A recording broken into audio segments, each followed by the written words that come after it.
Border पर अभी भी किसान अड़े हुए हैं और मचा हुआ है घमासान। इस पर बातचीत करने के लिए आज तक एक्सक्लूसिव इंटरव्यू में आज हमारे साथ खुद कृषि मंत्री नरेंद्र तोमर जी इस वक्त मौजूद हैं।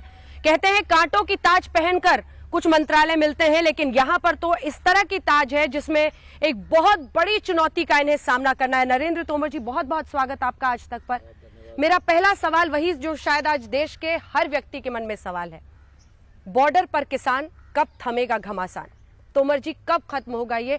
क्या आपने कहा है कि कृषि बिल वापस नहीं लेंगे, वो कह रहे हैं इससे कम में मानेंगे नहीं। आपके जो लिखित प्रस्ताव थे उनको भी ठुकरा दिया है। ये घमासान कब अंत होता हुआ देख रहे हैं आप?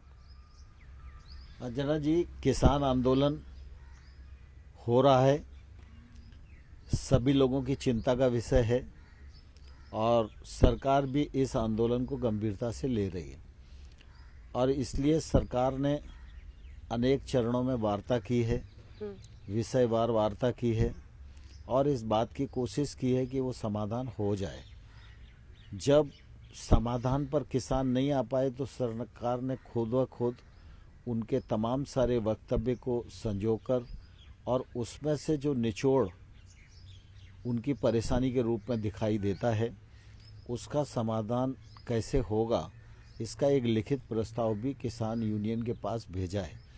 यद्यपि मीडिया के माध्यम से यह जानकारी मिलती रहती है कि वो उस प्रस्ताव को नहीं मान रहे हैं, लेकिन मैं पूरी तरह आशावान हूँ और मैंने किसानों को परसों भी कहा, कल भी कहा कि जो प्रस्ताव हमने दिया है उस प्रस्ताव को आप वार्ता के लिए आइए और उस प्रस्ताव में क्या खामी है, क्या आप और जोड़ना चाहते हैं, क्या घटाना चाहते हैं, तो उस पर हम चर्चा करेंगे और चर्चा के उपरांत किसी नतीजे पर पहुंचेंगे।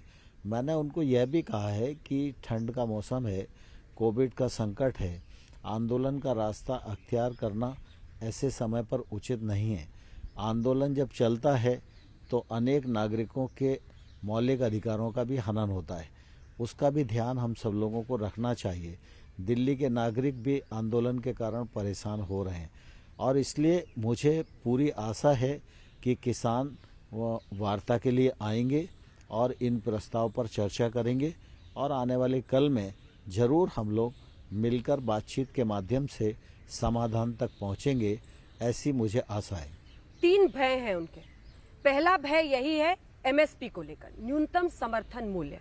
उसमें आपने अपने लिखित प्रस्ताव में क्या भेजा है? उनका कहना है कि ये कानून का हिस्सा बने तभी वो इस पर मानेंगे।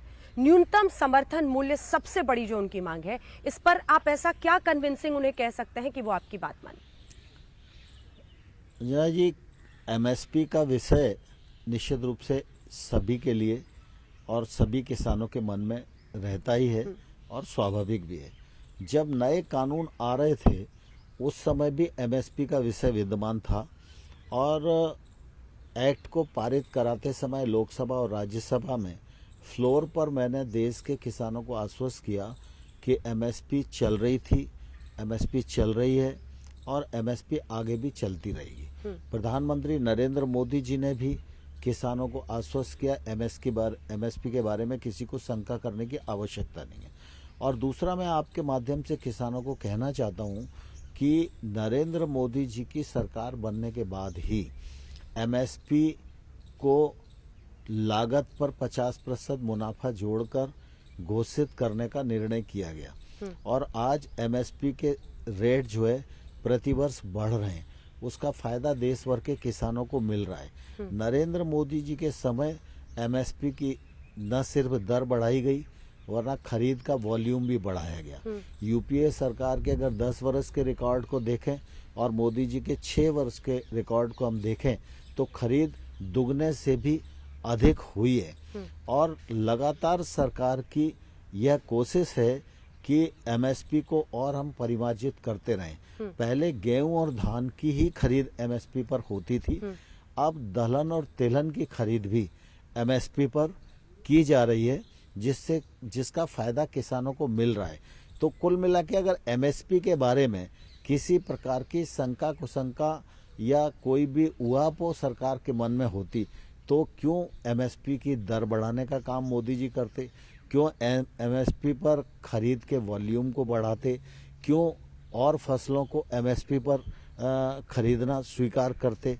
तो मैं समझता हूं कि प्रधानमंत्री जी के आश्वस्ति के बाद किसी देश के किसान के मन में शंका नहीं होनी चाहिए।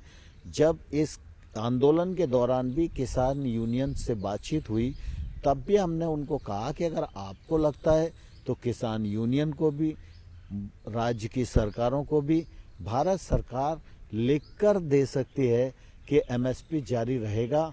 इसमें किसानों को, यूनियन को कोई चिंता करने की आवश्यकता यही तो कैच है ना सर, जब आप कह रहे हैं कि आपकी खरीद, सरकारी खरीद ज्यादा है यूपीए से, आप कह रहे हैं कि प्रतिबद्ध है, तो कानून का हिस्सा क्यों नहीं?